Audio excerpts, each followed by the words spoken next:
Selon un rapport de l'Assemblée nationale française, les opérateurs économiques marocains se sont montrés en Afrique plus audacieux que leurs homologues français. Les Marocains seraient en effet plus disposés à prendre des risques. Le Maroc dispose de plusieurs outils pour réussir sa politique africaine.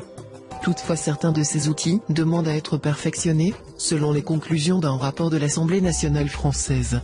Ce rapport, cité par Al-Haddad Al-Maghribia, dans son édition du week-end du 1er et 2 avril, reconnaît la position de leader qu'a acquise le Maroc en Afrique, notamment dans les domaines du transport, de la logistique et des services.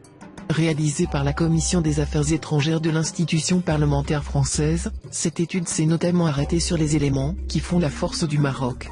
Le plus important est sans doute pour le moment, la compagnie aérienne Royal Air Maroc, qui ouvre sans cesse de nouvelles lignes directes à destination de l'Afrique subsaharienne, et même dernièrement vers l'Afrique de l'Est.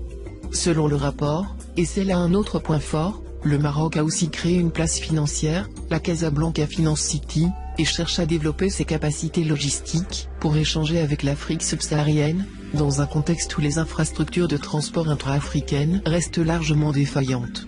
Le Maroc, affirme Al-Akbar Al-Maghribia en citant le document, a également construit le port en eau profonde Tangimed, afin d'accroître ses capacités de transport de fret, et une route vers la Mauritanie, pour approvisionner les marchés subsahariens. Il s'apprête, en outre, à mettre en place une plateforme logistique pour l'exportation des fruits et légumes dans le port d'Abidjan. Les parlementaires français, membres de la Commission des Affaires étrangères, ont également constaté que les acteurs économiques marocains se sont montrés plus audacieux que leurs homologues français dans leur conquête de l'Afrique. Ainsi, les Marocains ont fait montre d'une importante propension à la prise de risques, notamment dans le secteur bancaire.